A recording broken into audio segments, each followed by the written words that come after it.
I'll go ahead and play just a little bit on it right now. You can hear what it is as on arrival, let's call it. Compared to every other guitar that's in this room, this is the low dog of the batch right now. But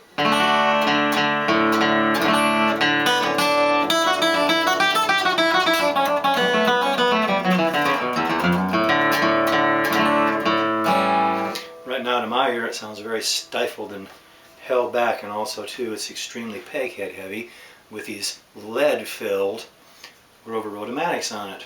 And so we're going to get Waverleys on there and go through all that procedure also. Anyway, I'll just play another couple chords and we'll let that go for the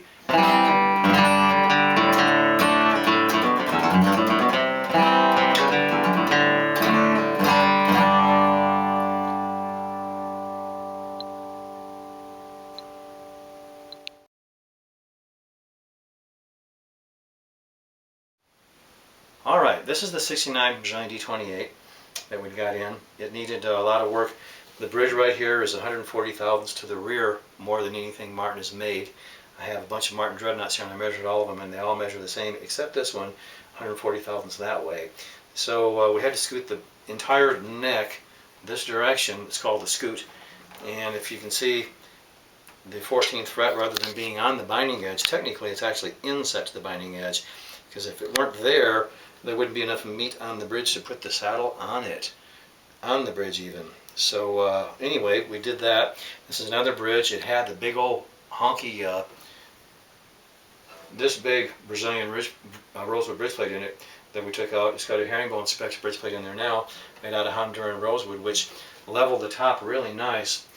Before it was incredibly humpy, even with a big bridge plate in it, because the bridge was cut down all the way, this being the bridge made out of ebony, was cut all the way down to 240 in the middle here.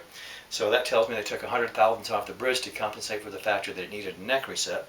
And the fact of thinning the bridge, it just made the top less stable and it bowed up all the more and the action got all the higher. When we got this thing in, it had a thin line pickup in it and light gauge strings. So the tone was just very tubby and puny. At that point, we'll listen to it now.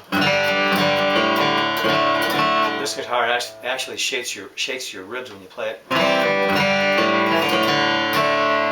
It reminds me very much of an old 40s herringbone with this neck.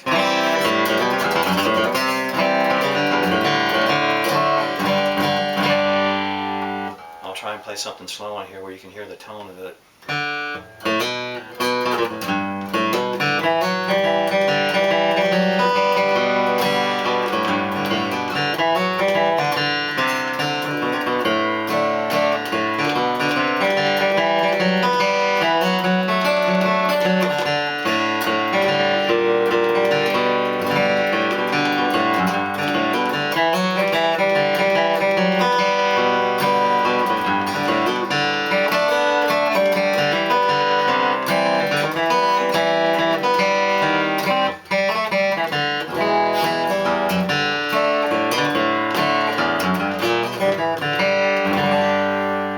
Festival Waltz, which we did several videos before.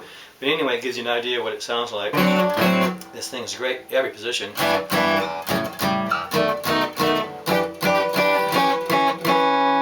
doesn't lack anything anywhere.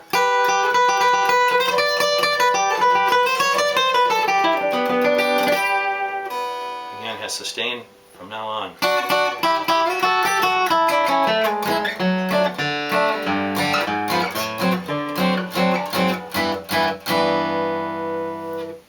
We took off the Rover Rotomatics, put on the Waverleys, and this guitar is going to Florida.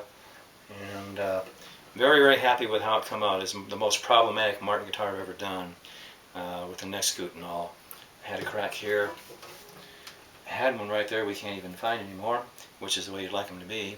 Then I had one right here, and fixed that also. And you can see how nice the Brazilian is on this. Just very, very exceptional Brazilian. The guy, I think, is going to flip when he sees this because he bought it sight unseen. And really, really a beautiful example of a 60s D-28 Brazilian.